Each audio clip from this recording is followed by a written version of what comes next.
என்னடி தோசை ரெடியா? நான் தான் தோசை சுட்டுக்கிட்டு இருக்கலாம். உனக்கு எடுத்துட்டு போய் சாப்பிட்டா என்ன குறைஞ்சா போயிருவேன். இந்தாங்க தோசை, இந்தாங்க ஒரு தோசை சுடுறீங்க. இவ்வளோ நேரமா உனக்கு தோசை ஆறி போச்சு, நெய்யே பத்தலை. படி எல்லாரும் சாப்பிட்டாச்சு. இப்போ நம்ம தான் சாப்பிடும். இந்த தோசை கல்லாக இருக்கட்டும், சூடாக சாப்பிடும். இவரை கூடான்னு தர சொல்லலாம். எனக்கு சூடாக தோசை சாப்பிடணும் ஆசை தான். அம்மா வீட்டில் இருக்கும்போது சூடாக தோசை சாப்பிட்டது. எங்கே அந்த தோசை கல்லில் ஒரு தோசை இருக்கணும்னு தாங்கினேன்.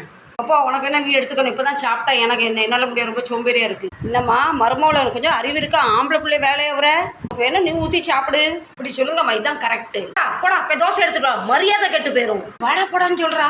சூடாக தோசை. இருக்கட்டும் இருக்கட்டும், இந்த பயம் இருக்கட்டும்.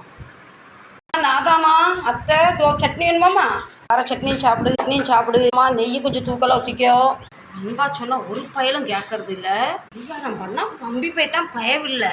எனக்கு இது மாதிரி நிறைய பண்ணணும் ஆசை. நான் சப்போர்ட்டுக்கு ஆள் இல்லை. 2-3 பேராவது இருக்கணும். இந்த வீடியோ பிடிச்சிருந்தா லைக் பண்ணுங்கள், ஷேர்